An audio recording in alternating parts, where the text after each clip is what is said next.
गूंगी बहू अंधी सास। एक परिवार में 5 लोग थे। ओम प्रकाश, उनकी पत्नी सुमित्रा, बहू भावना, बेटा राहुल और एक थी उनकी बेटी प्रियंका। वैसे तो ओम प्रकाश और सुमित्रा के घर में सब कुछ ठीक ठाक था, लेकिन सुमित्रा की एक आदत थी। घर में कुछ भी गलत या सही हो तो वो किसी से कुछ नहीं कहती। और भावना स्वभाव की इतनी सीधी सादी थी कि अगर कोई उसके साथ गलत भी करता तो भी वो उसे कुछ नहीं कह पाती। इसी के चलते प्रियंका और राहुल घर में मनमानी चलाते रहते, क्योंकि घर को संभालने वाली औरतें इस तरह से रहती थी जैसे वो गूंगी और अंधी हो। माँ, मैं अपनी सहेलियों के साथ पिकनिक पर जा रही हूँ। ठीक है बेटा, चली जाओ। और मुझे आने में रात हो जाएगी, देर से ही आऊंगी मैं। अच्छा, कोई बात नहीं बेटा। अरे भावना, तुमको एक बार में समझ में नहीं आता क्या? नाश्ते में फिर से पराठे बना के रख दिए। कितनी बार तुमसे कहा है कि मेरे लिए ढंग का नाश्ता बनाया करो। ठीक है जी, आगे से ध्यान रखूंगी। अरे ये बहू से किस तरह से बात कर रहे हो तुम राहुल? अरे तो और क्या करूं पापा, इसको कही बात एक बार में समझ में ही नहीं आती। सुमित्रा, तुम अपने बेटे को समझाती क्यों नहीं? बहू से बात करने का ये क्या तरीका है? अरे जिसकी जैसी मर्जी आए करो, मुझे क्या। भावना बेटा, तुम भी तो कभी कुछ कहा करो। इस तरह क्यों सबकी बातें सुनती रहती हो?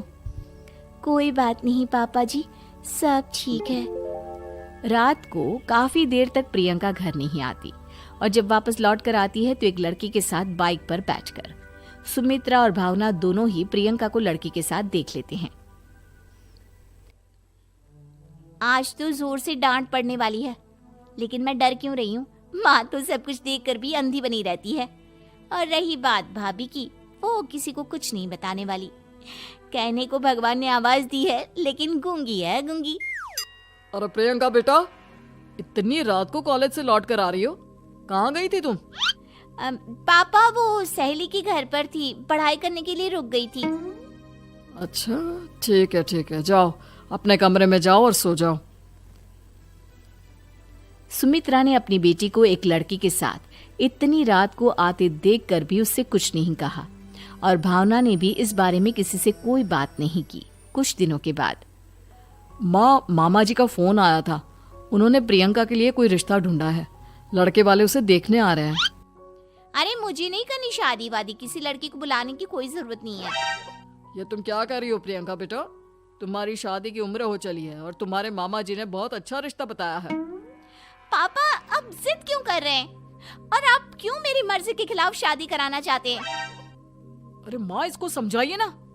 आपकी बेटी, आप तो बस चुपचाप सब कुछ होते हुए भी देखती रहती हैं। अरे तो क्या कहूँ, और मेरे कहने से क्या हो जाएगा? वैसे भी गलत क्या हो रहा है, सब कुछ सही तो है। भावना बहू, देखो तो प्रियंका हमारी बात नहीं समझेगी, लेकिन वो तुम्हारी हम उम्र है। क्या पता तुम्हारे कहने से उसे कुछ समझ में आ जाए। नहीं पापा जी, मेरे कहने से कुछ नहीं होगा। मैं प्रियंका को कैसे समझा सकती हूँ?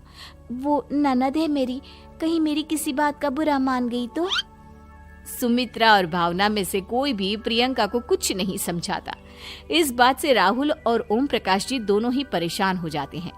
और फिर जब लड़का प्रियंका को देखने के लिए आता है, मुझे आपकी बेटी बहुत पसंद है, मैं उसके साथ शादी करने के लिए तैयार हूँ। देखो, मुझे तुमसे शादी नहीं करनी, और ये बात जितनी जल्दी समझ में आ जाए अच्छा रहेगा। अरे तो फिर आप लोगों ने मुझे यहाँ बुलाया ही क्यों? माफ कर दो बेटा, वो हमारी बेटी जरा गुस्से में है, हम उसे समझाने की कोशिश करते हैं। हाँ, देखिए आप नाराज मत होइए, वो तो उसने बस ऐसे ही कह दिया होगा। अरे कोई ऐसे ही कुछ कहता है क्या? और ये आपकी पत्नी और माँ, ये दोनों इस तरह चुपचाप क्यों बैठे हैं, जैसे इस घर के मेंबर ही ना हो? आपके घर में सब कुछ ठीक तो है ना? अरे सब कुछ ठीक है बेटा। सुमित्रा, समझाओ ना अपनी बेटी को। अरे क्या समझाऊं, क्या होगा समझाने से? सब ठीक ही तो हो रहा है, गलत क्या हो रहा है? भावना, प्रियंका को अंदर लेकर जाओ और उससे समझाओ कि कितना अच्छा रिश्ता है। इतना अच्छा लड़का है, इस तरह से बिहेव ना करे। नहीं जी, मैं किसी से कुछ नहीं कह सकती जी। अरे अजीब परिवार है, मुझे तो यहाँ से निकलना पड़ेगा। इस तरह से तो आपकी बेटी की शादी किसी से नहीं हो सकती।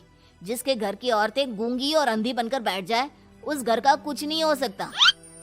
ओम प्रकाश और राहुल सुमित्रा और भावना की हरकतों की वजह से बहुत परेशान हो जाते हैं। एक दिन वो दोनों आपस में बात करते हैं। पापा, समझ में नहीं आता कि भावना और माँ को कैसे समझाया जाए। सही कहते हो बेटा, तुम और मैं काम के सिलसिले में सारा दिन घर के बाहर रहते हैं और घर की दोनों औरतें जिन्हें सारा घर संभालना चाहिए गूंगी और अंधी बनकर बैठी हैं। पापा आप ही बताइए इसका क्या उपाय है। मेरी तो कुछ समझ में नहीं आता बेटा, लेकिन हमें कुछ तो करना पड़ेगा क्योंकि इन सब की वजह से प्रियंका बहुत ज्यादा बिगड़ती जा रही है। तुमने देखा उसे किस तरह से बिहेव किया था। अरे लेकिन पापा हम करेंगे क्या? हमें एक नाटक करना होगा। कुछ दिनों के लिए हम भी गूंगे और बहरे बन जाते हैं, उसके बाद इन दोनों औरतों को अकल आएगी। हाँ पापा, शायद आपकी बात ठीक है। हम दोनों हर बार बात को संभाल लेते हैं और इसी वजह से माँ और भावना कुछ भी करने की कोशिश ही नहीं करते। और फिर अगले दिन, भावना, नाश्ते में क्या बनाया है? जी पराठे बनाए हैं। मेरे लिए पोहा बना दो। अच्छा जी ठीक है, अभी बना देती हूँ जी। बहू, नाश्ते में क्या बनाया है? पापा जी पराठे हैं और पोहे बन रहे हैं। अरे बहू, मुझे तो उपमा खाने का मन था, मेरे लिए उपमा बना दो। ठीक है पापा जी, अभी बना देती हूँ। भाभी जल्दी से जरा मेरा कॉलेज का टिफिन तो पैक कर देना। और सुनो, मुझे ना भिंडी की सब्जी खाने का मन है। सुमित्रा चुपचाप बैठी बैठी सब कुछ देख रही थी। उसने किसी से कुछ भी नहीं कहा और ये देखकर भावना को मन ही मन गुस्सा आ रहा था, लेकिन वो किसी से कुछ नहीं कह रही थी। उसे लग रहा था कि ओम प्रकाश जी जो हमेशा उसकी साइड लेते थे वो भी आज चुपचाप बैठे हुए थे। शाम के वक्त प्रियंका अपने बहुत सारे दोस्तों को लेकर घर आती है और उधर दूसरी तरफ से राहुल भी अपने ऑफिस के दोस्तों को लेकर घर आ जाता है। प्रियंका अपने कमरे में तेज म्यूजिक चलाकर डांस करती है और राहुल अपने दोस्तों के साथ बैठकर जोर जोर से हंस रहा था।